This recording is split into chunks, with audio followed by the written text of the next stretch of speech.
Thank you so much, everyone, for coming out and just joining me for this recital. It's just a pleasure to get to play for everyone and share some music that's been percolating in me for the last 3 years or so, some things that I've played around with and then moved away from and then come back. And so I'm calling this recital a tour around the world because I'll be playing 6 pieces for you from 5 continents. So I'm going to walk you through this music a little bit as we go. This first one was the most classical that you will hear. It was by Johann Sebastian Bach, who may be the most influential composer of all time, if I could venture that, for the influences that he made in music that were just like resounding from all music from 1700s up till now. It blew my mind as a first-year student in college to find out that chords did not exist in the time of Bach. It was in fact that theorists, looking back at the music that he wrote, created chords to explain what he had done. So that just gives you an idea of the influence that he has had in music. So that was a transcription of one of his works for organ, Prelude in G minor. So next, that's about starting in Germany. We're going to hop across the pond to South America, or to the Caribbean, to Cuba. And the piece here is by a Latin jazz tune called Afro Blue by a Cuban conga player. So congas are a type of drum, hand drum. And this piece, though, is very much my spin on Afro Blue. It's almost unrecognizable at this point, what I'm going to do with it. I'm going to play for you sort of the head of the music, which is the melody, and usually then jazz musicians will improvise on the melody and do all sorts of things to it. And that is indeed what I have done. Let me play you the original.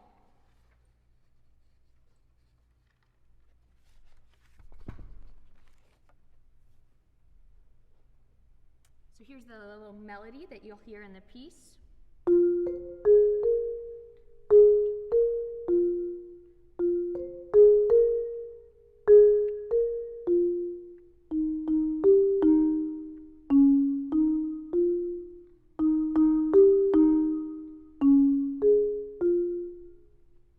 That should be recognizable throughout my performance, but I have put it into a chorale, which is like a rolled section. And I also put it into 11/8. So if you know about music, the time signature in this piece is 3/4. I've changed it into 11/8 just for the fun of it in some sections. So here is my spin on Afro Blue.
Okay, our next stop is Japan.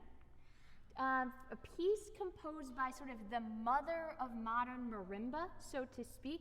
Marimba is a fascinating instrument because it has origins in other parts of the world. It traveled a lot, starting maybe with the xylophones in West Africa, and I'll play a piece inspired by that later on in my program.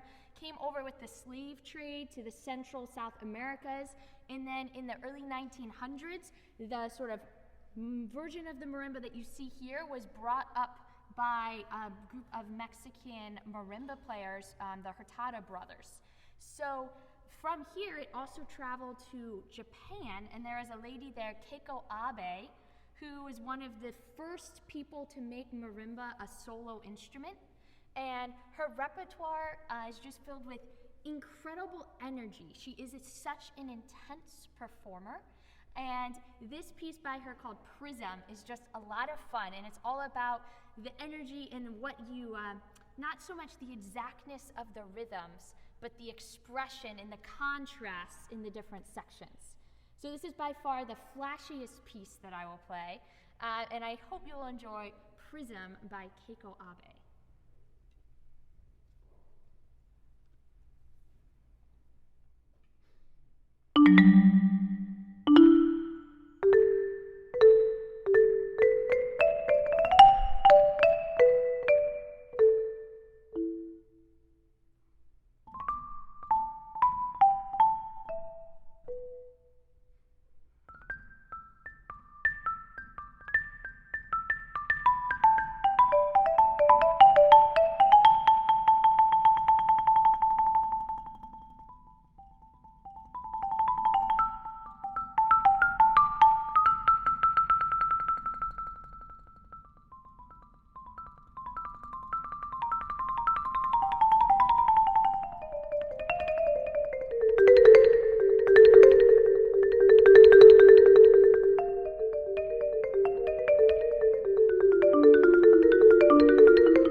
we're gonna take the pace down a little bit now and travel to Norway to a contemporary composer, Ola Yalo. A friend of mine introduced me to his choral music a number of years ago, and I just fell in love with it. Beautiful, beautiful choral music. And so much that I ordered the music and figured out how to play it on marimba. So this choral piece is arranged for both, SSA, 2 sopranos and alto, as well as SATB, which is soprano, alto, tenor, and bass, what you would know as like a full chorus with both men and women. So I figured out just how to put this onto marimba. So this is my own very close arrangement, but transcription of Northern Lights by Ola Yalo.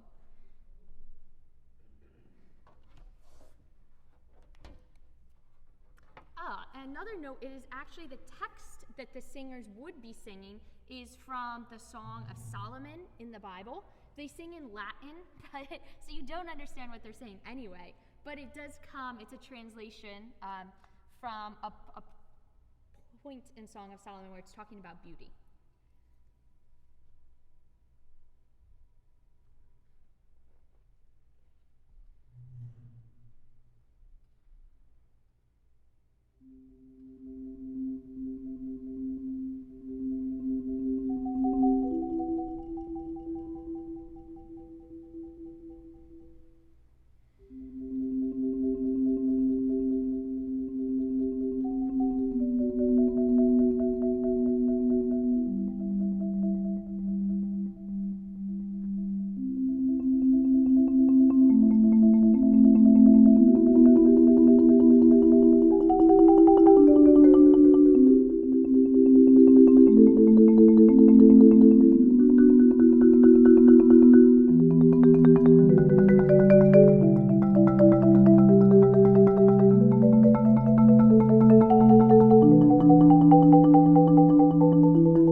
I mentioned that I'd be playing a piece that comes from sort of the origins of marimba, which is West Africa.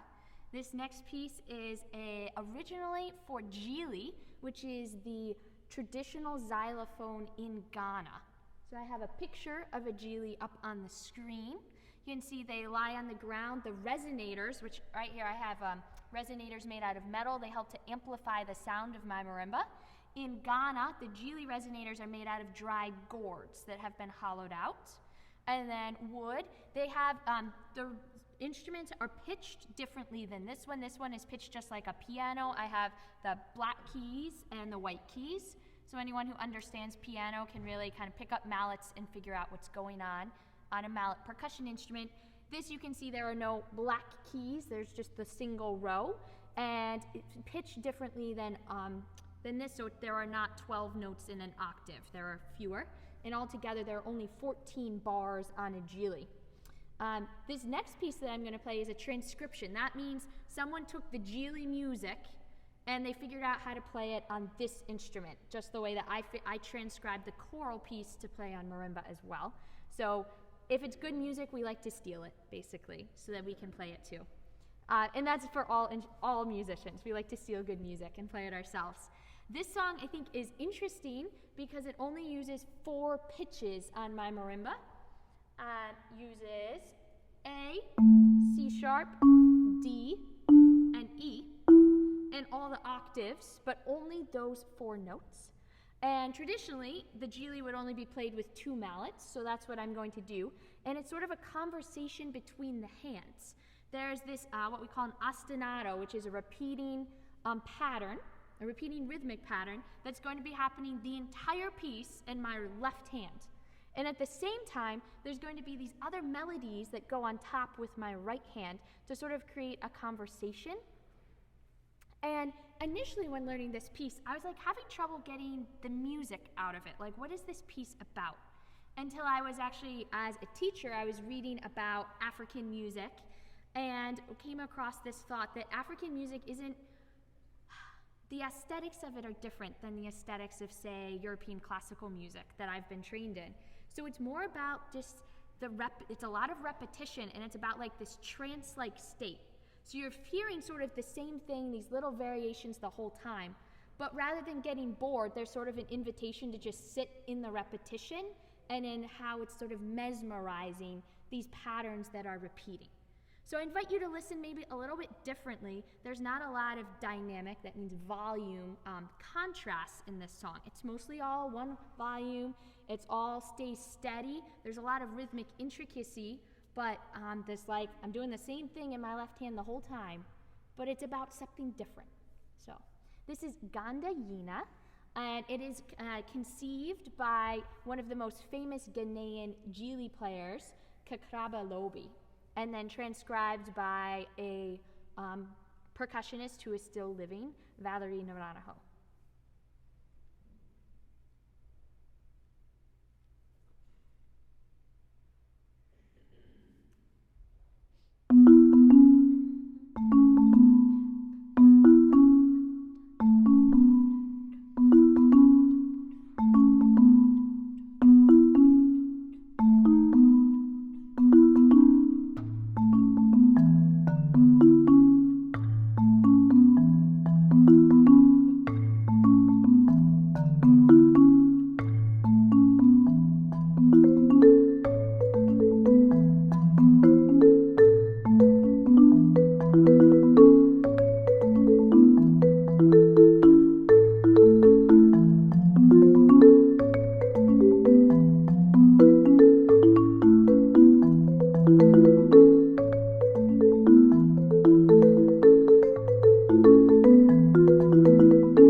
I have just one more piece for you, and that is, I'm not sure. A couple years ago, well, actually since high school, I've really enjoyed improvising. And so I thought I'd end my program today, since I didn't have a selection from North America, with something that I'm just gonna play for you now. That sometimes you can practice improvisations. I do practice improvising and practice coming up with sort of pieces in the moment, but I haven't planned out for you exactly what I'm gonna play. Thought I would leave it up to the moment and the energy of the room. So this last one is just for you right now.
Thank you all again so much for coming. It's really special for me to get to share music that I enjoy with you. And I just wanted to, I think most of you know, but tell you a little bit more about where I'm headed next. So you will see my next adventure in August. I will be moving to the country of Oman to teach elementary music at the American International School of Muscat.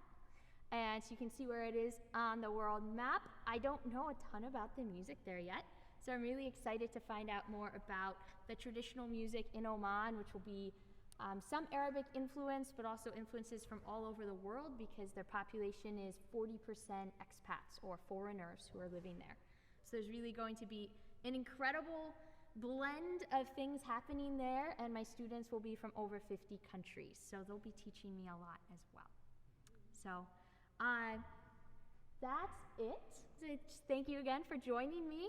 And on the final slide, I have made a QR code with a playlist. So you can scan the QR code, and it will be a YouTube playlist with the original versions of all the songs that I have played today. So you'll get to hear Mongo Santamaria playing Afro Blue, and Keiko Abe performing Prism, which is really a ride, and the choral versions of Northern Lights. So I hope that you will take the time to check out the music and just see what a great variation of beautiful music there is around the world. So thanks again for coming.